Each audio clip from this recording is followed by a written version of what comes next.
হাতে কোনো মেশিন ধরেননি, নেই কোনো প্রযুক্তির সহায়তা, শুধু সুরের তালে তালে শরীর দোলাচ্ছেন আর সেই তালেই টেনে নিচ্ছেন ৩,০০০ কেজিরও বেশি ওজনের বিশাল কংক্রিটের খুঁটি।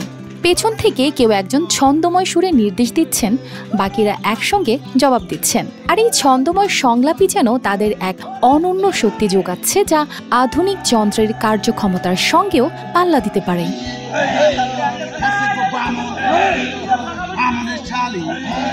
দৃশ্যটি একদিকে অবাক করার মতো, অন্যদিকে এক ঐতিহ্যের সাক্ষ্য বহন করে। বসুন্ধরা ডায়াপেন্ট এখন আরো উন্নত।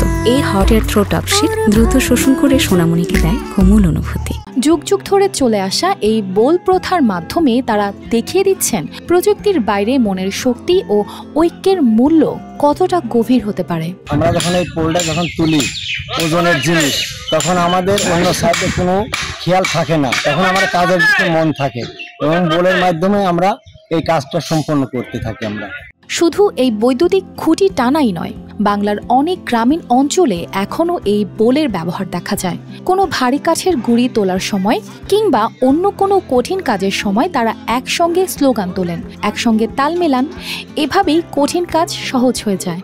এখনকার এই যে পোল যে তুলছে, এনারা যে বল দিচ্ছে, এই বোলের সাথে সাথে ওদের অনেক শক্তি ধরে, বা একটা পোল ওরা দেখা মনে হচ্ছে মিনিটের মধ্যে এক হাত দু হাত এভাবে তুলে ফেলি পুরা খাড়া করে ফেলছে। কিন্তু আমাদের প্রজন্মে যখন আমরা ছোটোকালে দেখেছি গাছ কাটতে বাপদাদারা, তখন ওই গাছের ওই বোল ওইভাবে বলে গাছ শক্তি যোগাতো আর কি। কিন্তু এখনকার প্রজন্মে এগুলো নেই বললে চলে, এখন বোঝাই যায় না। কিন্তু এখন দেখছি এনাদের কাছে সেইগুলো এখনও আছে। আগে যেভাবে বল দিছে এবং হইচই করি চাল তুলিছে এবং দেয়াল ভেঙেছে, হ্যাঁ ভেঙে ধরো তারা এইভাবে কাজ করেছে। একসময় এই বোল ছিল গ্রামীণ জীবনের অবিচ্ছেদ্য অংশ। বড় বড় মাটির কলস বানানো, গরুর গাড়ির চাকায় লোহার পাত বসানো, এমনকি নৌকা টানার সময়ও দলবদ্ধভাবে সারি গান গেয়ে শক্তি যোগাতেন তারা। আজ আধুনিক মেশিন এসে এই ঐতিহ্যকে অনেকটাই হারিয়ে দিয়েছে, কিন্তু কিছু মানুষ এখনো এই সংস্কৃতিকে ধরে রেখেছেন। আমাদের অনেক সময় খারাপ বলও দিতে হয়, ভালো বলও দিতে হয়, আর বল দিলি একসাথে সবাই জোর দিতে পারে, আর খুঁটিও ওঠে ভালো, খুঁটি সোজাও হয়, গাড়িতেও খুঁটি ওঠে বল দেওয়ার কারণে। আমরা দীর্ঘদিন এই কাজ করছি, প্রায় 30-32 বছর ধরে আসি এই লাইনে। বল দেওয়ার কারণে আমাদের কষ্টটা কম হয়।